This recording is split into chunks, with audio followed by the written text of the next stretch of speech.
आपको एक वाकया सुनाता हूं, जबरदस्त वाकया। हजरत अली रजी अल्लाह ताला अन्हु की ज़िरा खो जाती है।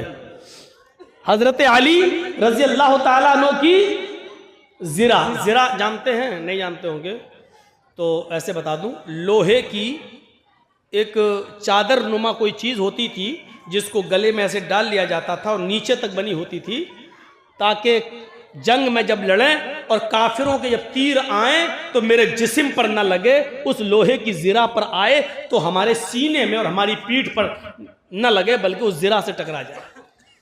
तो उसको पहन लिया जाता था।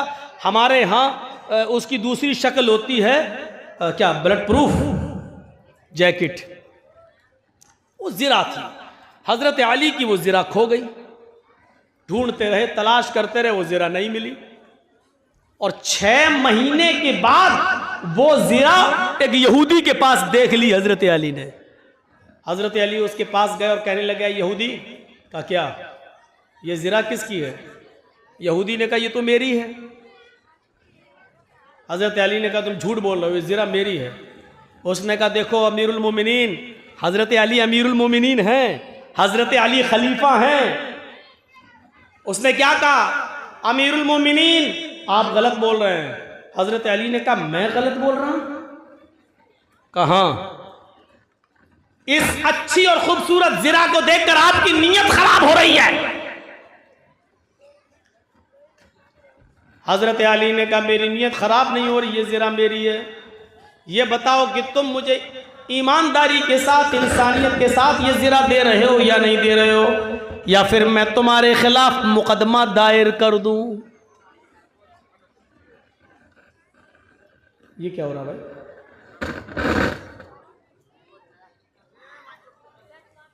तो उस यहूदी ने क्या कहा, अमीरुल मोमिनीन आप शौक से मुकदमा दायर कर सकते हैं, अगर आपको ये ज़िरा लेना तो अदालत में साबित करो कि ये ज़िरा आपकी है। यहूदी को भी पता नहीं क्या था कि वो देखना चाह रहा था कि हजरत अली देखें अपना हुक्म चला कर लेते हैं या कानून इनके लिए भी है।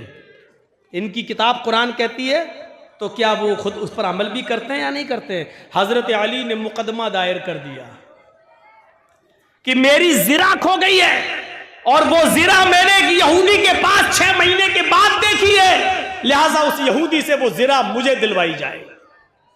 और ये फैक्ट है, ये हकीकत है कि वो ज़िरा अली की थी। अली कैसे झूठ बोलेंगे, उन्हीं की थी। ले ली, मुकदमा दायर हो गया। उस यहूदी के पास नोटिस पहुंच गया, उस यहूदी के पास नोटिस पहुंच गया, तुम्हें फला फला दिन कोर्ट में, अदालत में आना होगा।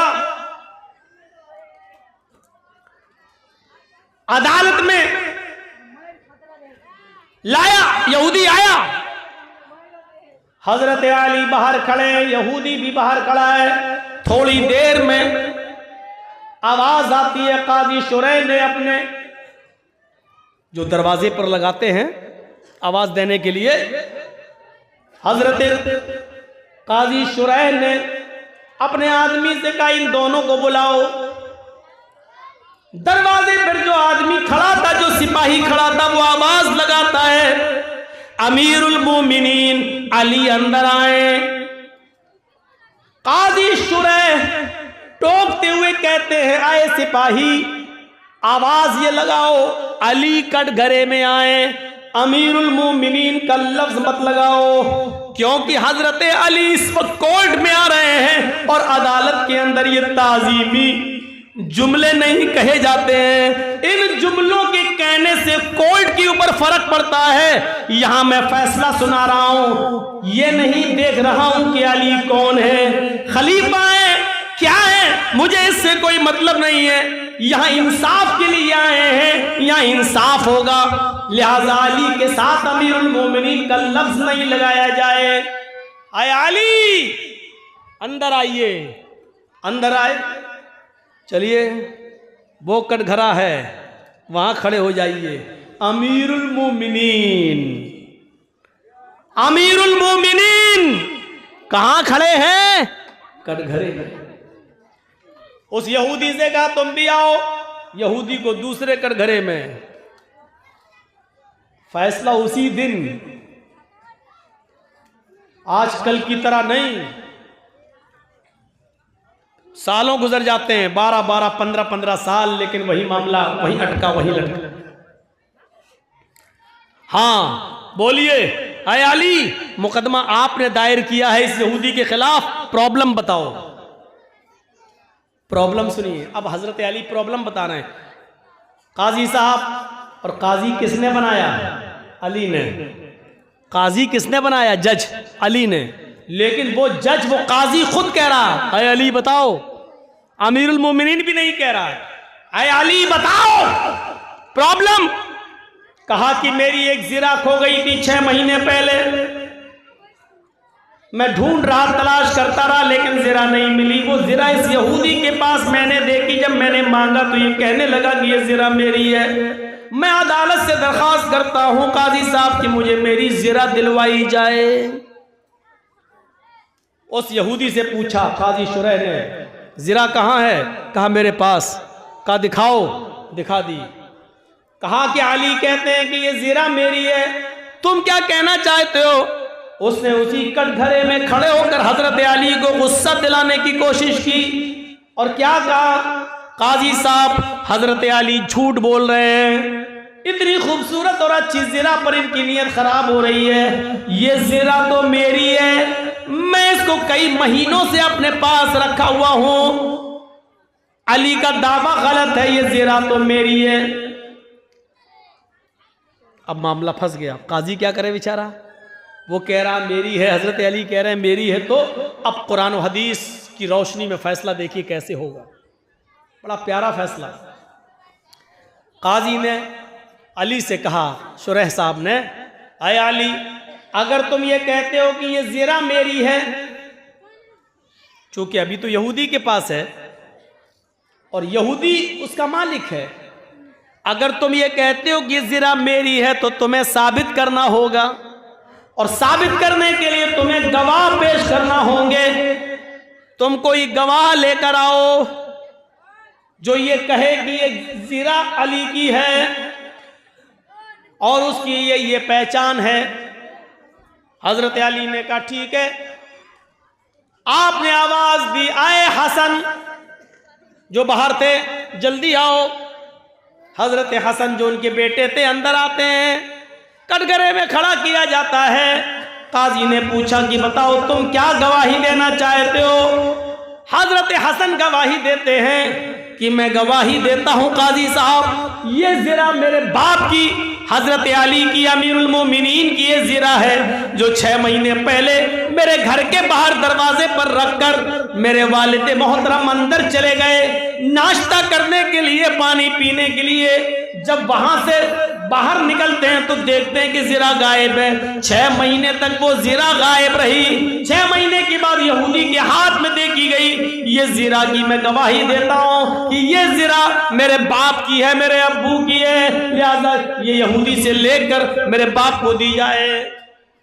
काजी साहब के पास वो गवाही जब आती है, काजी साहब ने उसकी गवाही के ऊपर कलम चला दिया और फरमाया, आए अली, मैं मजबूर हूं। हमने मुहम्मद रसूलुल्लाह का फरमान पढ़ा है, अल्लाह के नबी सल्लल्लाहु अलैहि वसल्लम की हदीस ये है, हमें हदीस ये बतलाती है बाप के हक में अगर बेटा गवाही दे तो बेटे की गवाही नहीं मानी जाएगी, क्योंकि बेटा अपने बाप के फेवर में ही बोलता है, बेटा अपने बाप की हिमायत में ही बोलता है, बेटा कभी भी अपने बाप के खिलाफ नहीं बोल सकता है। इसलिए ये अदालत आपसे गुजारिश करती है, आपके बेटे हसन की गवाही को रिजेक्ट करते हुए कि आपके बेटे हसन की गवाही नहीं मानी जाएगी, आप कोई दूसरा गवाह लेकर आइए, अगर है नहीं है तो ये ज़िरा यहूदी ही को मैं दे दूंगा, यहूदी इसका मालिक है। अगर आप कहते ये ज़िरा मेरी है तो अपने बेटे के अलावा कोई दूसरा गवाह पेश कीजिए।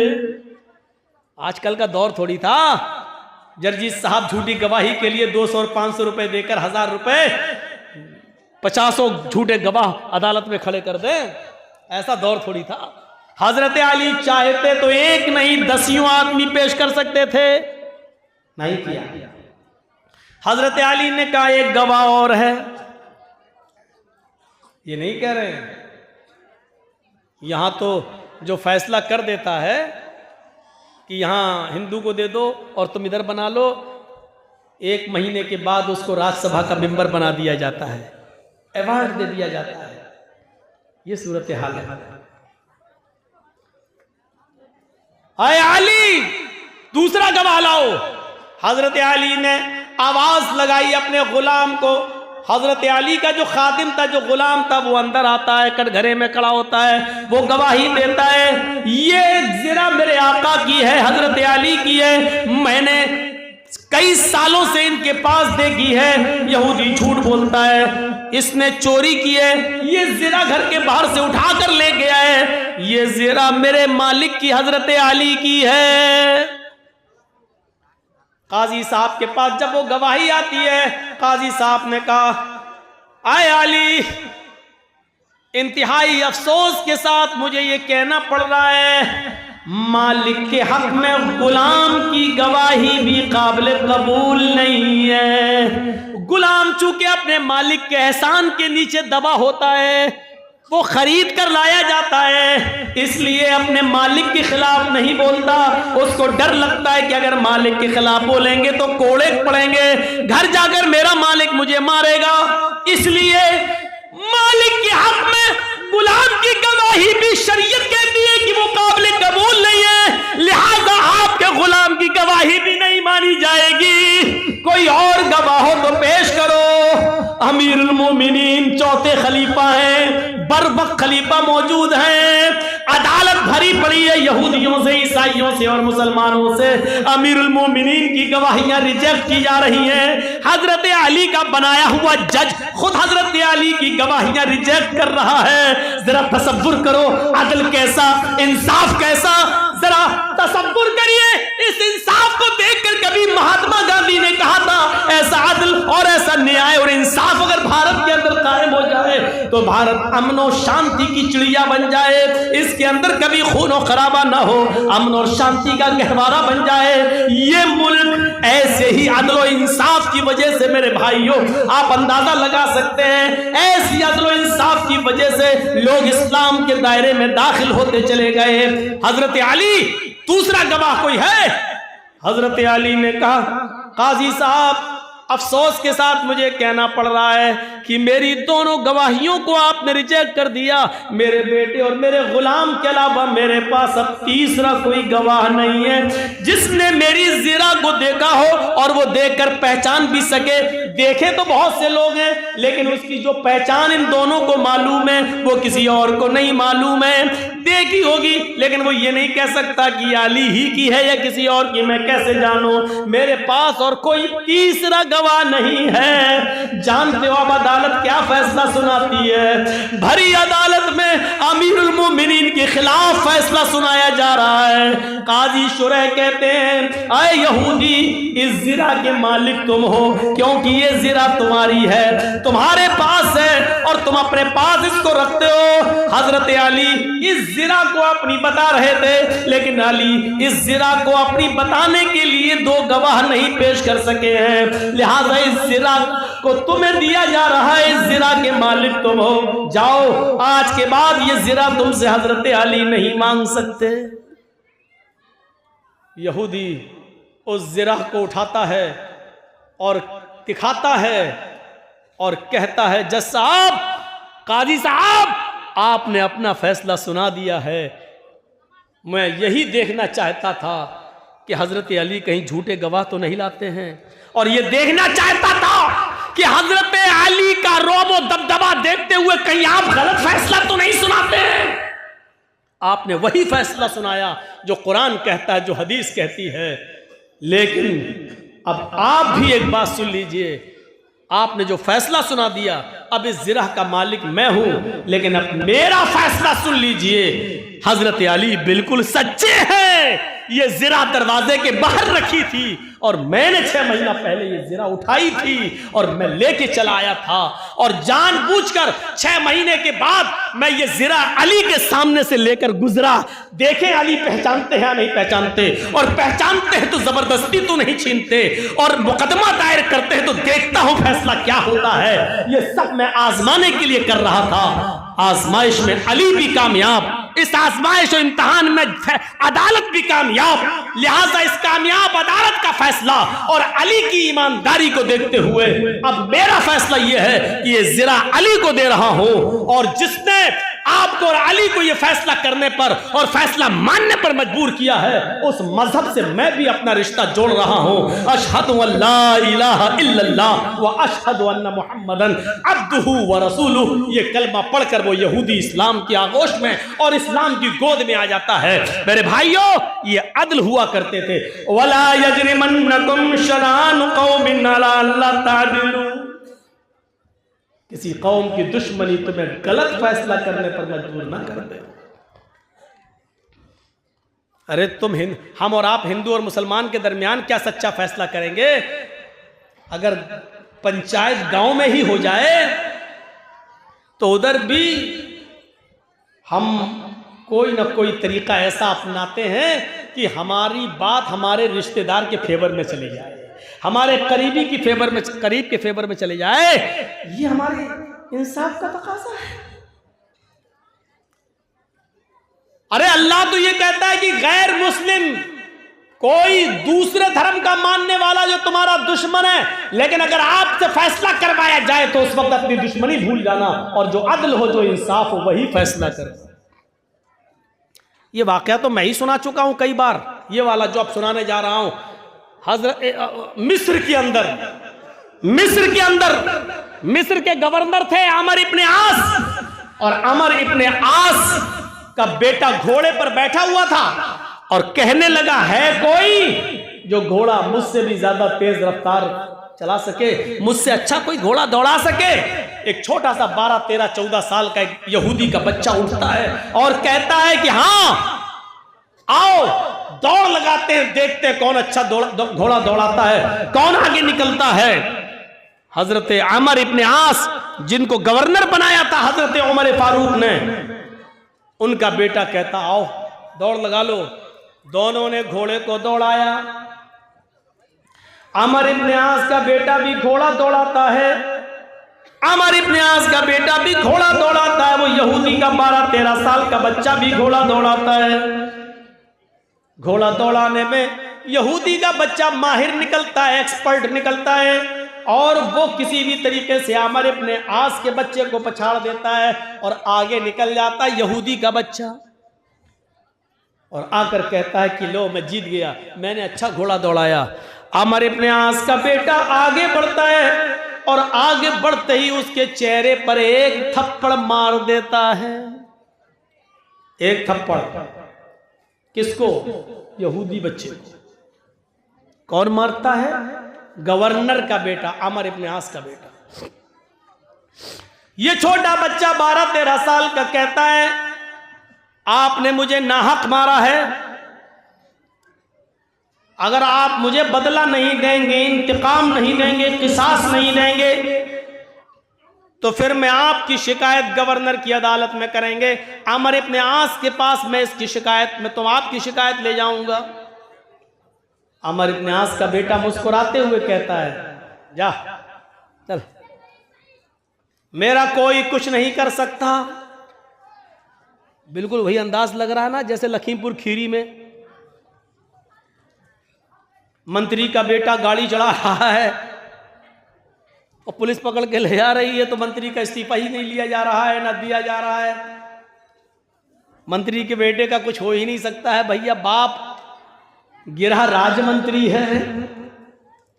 और देख लीजिए आजम खां 2 साल से जेल में पड़े हुए हैं। 8 किसानों की बॉडी पर गाड़ियां चलाने वाला 3 महीने में 4 महीने में जेल से बाहर निकल आता है। और ये सारे काम उस धर्म के लोग कर रहे हैं जो राम को सबसे ज्यादा मानते हैं और कहते हैं हम राम राज लाएंगे। जरा मुझे हिंदी में समझाओ कि यही राम राज था? अगर ये राम राज था तो अगर राम ने किया हो कि एक आदमी को 2 साल से सजा ना दो और 8-8 किसानों के हत्यारे को 4 महीने में बेल मिल जाए, तो ऐसे धर्म को अगर राम राज से जोड़ोगे और राम से जोड़ोगे तो कौन इस धर्म की तरफ आएगा? सब भागेंगे, दूर हो जाएंगे। मुसलमानों से भी तो बहुत से लोग दूर हो रहे हैं। हमारा मजहब सबसे अच्छा, मैंने मौजमपुर में भी सुनाया, मैंने महलदार पाड़ा में भी सुनाया। आज हमारी हालत ये, लोग हमसे दूर भाग रहे हैं। बिल्कुल उस तरह कौन जिम्मेदार है? जैसे एक आदमी डॉक्टर के पास गया, कहता मेरे दाढ़ में दर्द होता है, देख लो। डॉक्टर ने कहा ला, अरे ये तो सड़ गया तुम्हारा दांत, अंदर से सड़ गया, इसको तो निकाला जाएगा। उसने कहा कि फीस कितनी लोगे? उसने कहा 200 रुपए। ज्यादा है। अरे 5 दिन की दवा भी तो देंगे तुमको, मरहम दवा लगाने की और कुल्ला करने की, गरारा करने की, सब दवा देंगे, 200 रुपए लगेंगे। उसने कहा ठीक है करो चलो। बैठा, जंबूर लिया, पिलास उसके दांत को उखाड़ने लगा।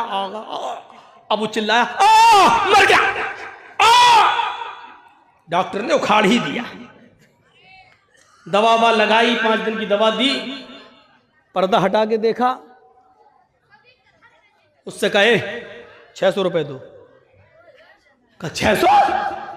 200 में बात हुई थी। का बात तो 200 में हुई थी, लेकिन तू इतनी तेज चिल्लाया कि मेरे 2 मरीज जो बाहर बैठे थे वो भाग गए। उन दोनों की फीस भी हम तुझसे लेंगे, तेरी वजह से भागे। उन दोनों की फीस भी तू देगा। यही हाल आज हमारा है। हमें होना ऐसा चाहिए कि लोग हमें देखकर इस्लाम ले आए, लेकिन हम हैं ऐसे कि हमें देखकर जो थोड़ा बहुत आना भी चाहता वो भी भाग जाता। ये मुसलमान है, उससे तो अच्छे हम ही हैं, ठीक है। तो जो भाग रहे हैं उनका गुनाह भी तुम्हारे सर पे लादा जाएगा, हमारे सर पे लादा जाएगा। ये कंडीशन है आज हमारी। अदल और इंसाफ नाम की कोई चीज अब अपनों में बाकी नहीं रही। एक लड़का एक लड़की दोनों मोबाइल पे लगे, बातें कर रहे हैं, प्यार हुआ, लेके भाग गया लड़का। 8-10 दिन गायब रहा। लड़की का बाप रो रो क्या, पंचायत बैठी लड़की के।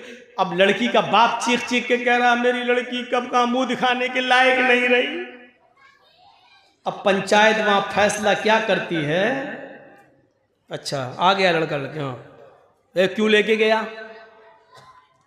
चल अब इससे शादी कर। अब वो शादी करने के लिए तैयार नहीं, ना हम शादी नहीं करेंगे।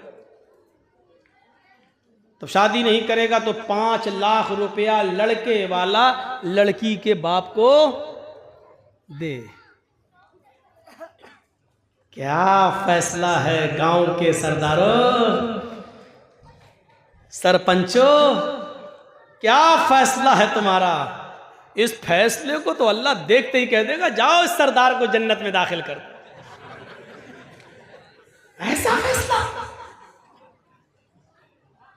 5 लाख रुपया, 4 लाख रुपया, 3 लाख रुपया, 2 लाख रुपया लड़का क्यों दे? साहब लड़का लेके भागा। हाँ तेरी लड़की भागी कैसे? लड़के का कसूर था, लड़की का कसूर नहीं था। इल्जाम सिर्फ लड़के को कैसे दे रहे हो? कुरान तो कहता वक़र्न फ़ी बुयूतिकुन्ना, औरतों को, लड़कियों को हुक्म देता अपने घरों में लाजिम पकड़े रहो, घरों से बाहर ना निकलो बिला जरूरत। तुम्हारी लड़की कैसे निकली? लड़का भगाया, आपकी लड़की भी भागी। साहब मेरे लड़के ने लड़की के साथ 8-10 दिन रहकर गलत काम किया, जबरदस्ती तो नहीं की है ना? दोनों राजी थे, गलत काम हुआ तो जुर्माना दोनों तरफ से लगना चाहिए। फैसला ये होना चाहिए, लेकिन बड़ा अजीब फैसला, जुर्माना लड़का दे, लड़के का बाप दे लड़की के बाप को। वाह साहब, गलती दोनों करें, सजा सिर्फ एक को दी जाए।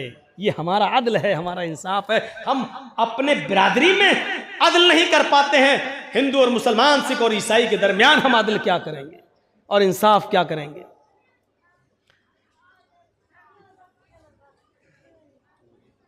लौ अन्ना फातिमा बिन्त मुहम्मद सरकत लक़तातु यदा। अदल तो यह है कि मेरी बेटी फातिमा ने भी अगर चोरी की होती तो मैं उसका भी हाथ काट डालता। अदल तो यह है। हमेशा लड़की की तरफ नजर।